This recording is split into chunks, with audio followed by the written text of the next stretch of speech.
네, 안녕하세요. 사후책방에서 80번째로 진행하고자 하는 에피소드는 바로 빅터 프랭클의 죽음의 수용소에서 라는 책입니다. 네, 저자 빅터 프랭클은 1905년 오스트리아 빈에서 출생했어요. 빈 대학에서 의학 및 철학 박사를 받았습니다. 프랭클은 프로이트의 정신분석과 아들러의 개인심리학에 이은 정신요법 제3학파로라 불리는 로고테라피 학파를 창시했습니다. 유대인이었던 그는 나치 강제 수용소에서 겪은 죽음에서 자아를 성찰하고 인간의 존엄성을 몸소 체험했어요. 제가 좀 종종 구독하는 뭐 어떤 블로그 글이 있는데 그래서 좀 제가 이거를 일부 발췌를 했는데 작성하신 분은 바로 한국출판마케팅연구소의 소장님이신 한기호 소장님이 왜 사람들은 자존감 회복에 나서는가라는 글을 보고 제가 좀 글을 좀 갖고 왔습니다. 이분도 이제 빅터 프랭클의 죽음의 수용소를 읽으셨고요. 이제 자 시작하면은 프랭클은 나치의 강제 수용소에서 죽을 고비를 수없이 넘기면서도 삶의 의미를 잃지 않고 인간 존엄성의 승리를 보여준 사람이다. 간단하게 말하면 자존감에서는 그를 따를 자가 없다. 지금 우리 사회는 어떤 사회에 살고 있나? 바로 죽음의 수용소에 살고 있습니다. 교육부 국장이라는 자가 99%의 국민을 개돼지로 표현했어요. 온갖 비리의 종합 선물 세트나 마찬가지인 우병우는 여전히 자리를 지키며 온갖 비리로 재산을 치부한 자들을 뽑아 장관으로 추천하고 있습니다. 외국의 정상 앞에서도 원고 읽기에 바쁜 대통령은 러시아, 중국, 일본의 정상 앞에서 개망신을 당하고 왔습니다. 그러고는 전쟁을 운운해요. 누가 이런 세상에서 개돼지 취급을 받으며 살고 싶을까요? 한 여기까지인데 그 외에도 되게 좋은 것이 많았습니다. 여기서 이제 자존감에 관한 것을 언급했으니까 자존감을 구성하는 뭐 3대 요소 이런 것에 대해서 요새 이제 이런 인문, 심리 관련해서 뭐 심리학 습관인가 이런 책을 쓰신 분이 있는데 자존감을 구성하는 3대 요소가 첫 번째가 바로 자기 효능감, 자기 자신이 얼마나 사회에서 이 사회에 받아들여져서 자기의 역량을 가지고 자기 원하는 걸 할 수 있는 그런 자기 효능감이 있고 두 번째는 자기 안정감 뭐 이런 게 있었는데요. 자기가 얼마나 이제 안전함을 느끼면서 한 개인으로서 살아갈 수 있는지. 네, 나머지 하나 기억이 안 나는데 네, 쑥스럽네요. 자, 이건 여기까지 하고 계속 제가 읽었던 그 죽음의 수용소 빅터 프랭클이 쓴 이 책에 대해서 이야기를 해볼게요. 이 책을 처음 읽었던 것은 약 2008년 정도쯤 군대에서 복무하던 중이었어요. 두 번째로 이 책을 읽었을 때는 한 2015년 1월쯤, 1년 반 전이죠? 그 정도쯤이었고. 당시 서점에서 좀 눈에 잘 들어오는 책들을 좀 종종 읽었는데, 빅터 프랭클의 죽음의 수용소에서 또 그중 하나였죠. 8년 전에 읽었던 책이네? 지금 읽으면 어떤 느낌일까? 라는 생각에 그때 한번 다시 읽어봤어요. 실제 감옥에 수감해 본 적은 없지만 군대에서 영창이라고 군의 법률을 위반하며 갈 수 있는 곳에서 저는 14박 15일로 2번 수감해 본 적이 있습니다. 이유는 당시 간부였던 상급자에 대한 지시 불이행이었고요. 누구나 그렇겠지만 군대에서 삶이 정말 답답했어요. 답답한 사람을 알고 있을 수가 있겠죠.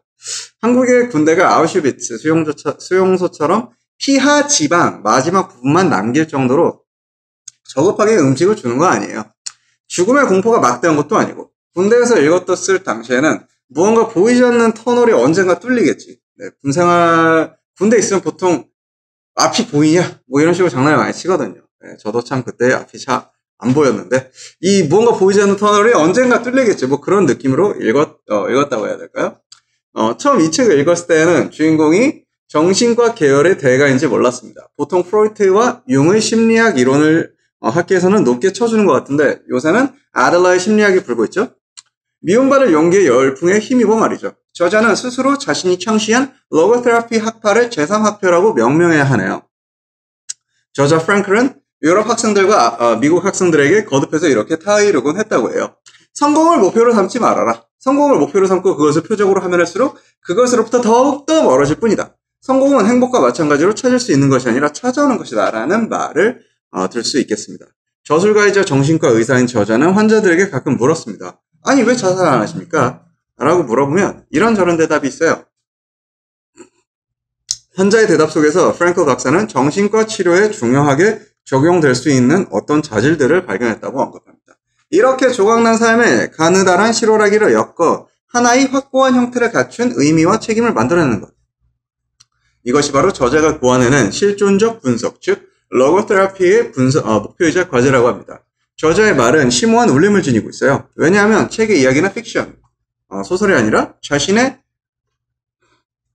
절실한 체험에서 나온 사실이기 때문이에요.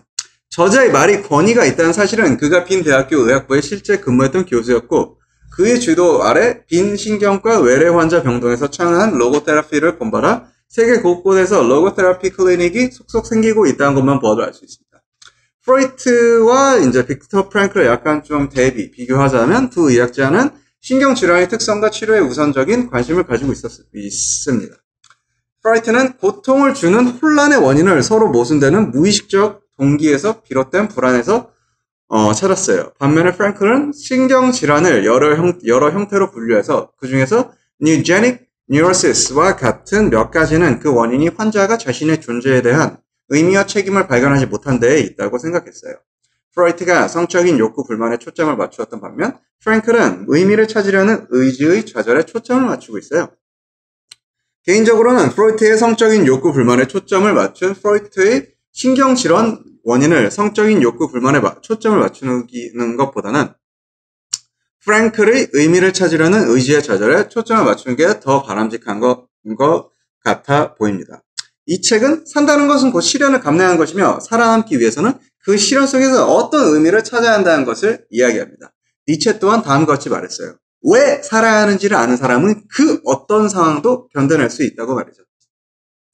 강제 수용소에서는 모든 상황들이 가지고 있는 것을 상실하도록 만듭니다. 평범한 삶에서는 당연했던 모든 인간적인 목표들이 여기서는 철저히 박탈당해요. 남은 것이라고는 오로지 인간이 가지고 있는 자유 중에서 가장 마지막 자유인 주어진 상황에서 자신의 태도를 취할 수 있는 자유일 뿐입니다. 수용소에 갇힌 사람들은 그저 평범한 보통 사람일 뿐이에요. 하지만 그 중에 적어도 자신의 시련을 가치 있는 것으로 만듦으로써 외형적인 운명을 초월하는 인간의 능력을 보여준 사람들도 있었습니다. 유럽의 실존주의자들과는 달리 프랭클 박사는 비관론자도 아니고 반종교주의자도 아니에요. 이와는 반대로 그는 곳곳에 만연한 고통과 악의 세력을 몸소 경험한 사람으로서 공경을 이겨내고 자신을 이끌어줄 진리를 찾아내는 인간의 능력에 대해 놀랍도록 희망적인 시각을 가지고 있어요. 강제 수용소에서의 체험. 인간은 어떤 환경에도 적응할 수 있다. 저자와 같은 의학도가 수용소에서 제일 먼저 배운 것은 의학도가 공부했던 교과서는 모두 거짓이라는 사실이에요. 교과서에는 사람이 일정한 시간 이상 잠을 안 자면 죽는다고 했으나 이건 완전 틀린 말이었어요. 수용소에서 수용 인원들은 이를 닦을 수 없었습니다. 그리고 모두 심각한 비타민 결핍증에 시달리고 있었어요. 그런데 잇몸이 그 어느 때보다 건강했다고 합니다. 수도관이 얼어붙어 손 하나 제대로 씻을 수 없었는데도 불구하고 흙일하다가 찰과상 입어도 동상에 걸린 경우만 제외하면 상처가 고르는 법이 없었어요.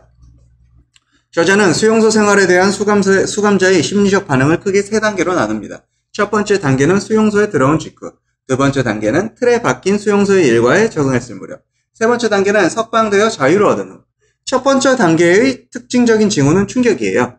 아우슈비츠의 수감자들은 충격을 받고 난 뒤 죽음을 두려워하지 않아요. 며칠 지나면 가스실조차도 더 이상 두렵지 않게 됩니다. 오히려 가스실이 있다는 사실이 사람들로 하여금 자살을 보류하게 만듭니다. 인간이 더 이상 어느 것에도 관심을 갖지 않는 정서와 감정의 둔화를 의미하는 무감각은 수용자들이 보이는 정서적 반응의 두 단계에서 나타나는 징후입니다. 수감자들은 마침내 매일같이 반복되는 구타에 대해서도 무감각해져요. 그래서 저자는 의사인 걸로 이래저래 혜택을 좀 받긴 했습니다. 수용소에 있는 대부분의 수감자들은 부종 때문에 고생합니다. 다리가 심하게 부었고 그 부은 피부가 팽팽하게 당겨져서 무릎을 구부리지 못할 정도로 말이죠.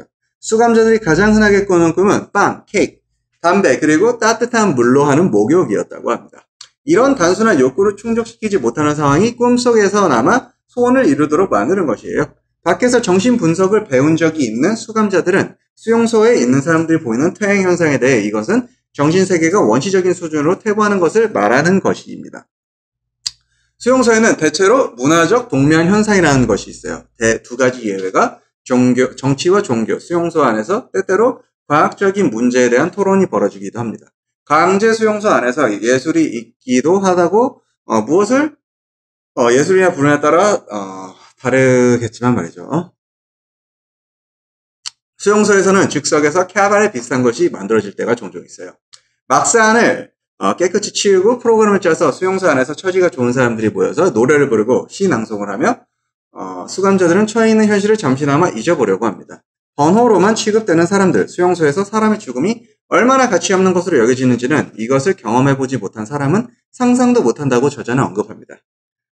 자, 이게 이 책은 1, 2, 3부로 나눠졌는데 1부는 여기서 끝나고 2부가 이제 로고테라피의 기본적인 개념에 대해서 이야기합니다. 로고테라피는 환자의 미래에 초점을 맞춥니다. 저자가 로고테라피라 이름을 붙인 이유는 로고스. 로고스는 의미를 뜻하는 그리스어예요. 로고테라피는 혹은 다른 학자들에 의해 빈 제3 정신의학파로 불리는 이 이론은 인간 존재의 의미는 물론 그 의미를 찾아가는 인간의 의지에 초점을 맞춘 이론이에요. 저자가 로고테라피를 프로이트 학파가 중점을 두고 있는 쾌락을 찾고자 하는 의지 혹은 쾌락의 원칙이나 아류한 학파에서 우월하려는 욕구로 불리는 권력의 추구와 대비시켜 의미를 찾고자 하는 의지라고 부르는 이유가 여기 있습니다. 의미를 찾으려는 인간의 의지가 좌절당할 수가 있습니다. 이것을 로고테라피에서는 실존적 좌절이라고 합니다. 실존적이란 단어는 존재 그 자체, 즉 인간 특유의 존재 방식과 그리고 두 번째로 존재의 의미, 세 번째 각 개인의 삶에서 구체적인 의미를 찾아내는 노력, 즉 의미를 찾으려는 의지를 말할 수가 있어요. 네, 이것은 이제 실존적이라는 단어의 이제 세 가지 이제 개념이었는데, 실존적 좌절 역시 정신질환을 초래할 수 있습니다. 정신의학에서는 이것을 심인성 노이로제, 사이코제닉 뉴로시스라고 했지만, 로고테라피에서는 누제닉 노이로제라고 부릅니다. 누제닉 노이로제는 병의 원인을 심리적인 것에 두지 않고 인간 실존의 정신론적 차원에 두고 있어요. 로고테라피는 환자 스스로가 삶의 의미를 찾도록 도와주는 것을 그 과제로 삼고 있습니다. 그렇게 하려면 환자의 실존 안에 숨겨져 있는 로고스를 스스로 깨닫도록 해야 하는데 이것은 상당한 분석 과정을 필요로 해요. 이런 점에서 로고테라피는 정신분석과 유사한 측면이 있습니다. 인간은 추상적인 삶의 의미를 추구해서는 안 됩니다. 사람에게는 누구나 구체적인 과제를 수행할 특정한 일과 사명이 있습니다. 네. 자, 이렇게 해서 8번째는 여기서 마치도록 하겠습니다. 이 의미를 이제 삶의 의미를 부여하고 우리가 삶에 무엇을 기대하기보다 삶이 우리한테 무엇을 기대하는지 그거를 골몰이 생각해보고 그에 대한 답을 찾아가는 거. 네, 저자는 그렇게 좀 삶이라던가 어떻게 살아가야 되는지 그런 식으로 뭐 답까지는 아니어도 그런 식의 방법을 제안하고 추천합니다. 네, 저도 참 그 점에 대해서 많이 생각해 봐야 되는 것 같습니다. 무엇을 끊임없이 기대하는 것보다는 이 삶이 나한테 무엇을 기대할까 생각해 본 건 말이죠. 자, 이렇게 해서 사회체험의 8번째 빅터 프랭클의 죽음의 수용사에서 편을 여기서 마치도록 하겠습니다. 시청해 주시고 청취해 주셔서 대단히 감사합니다.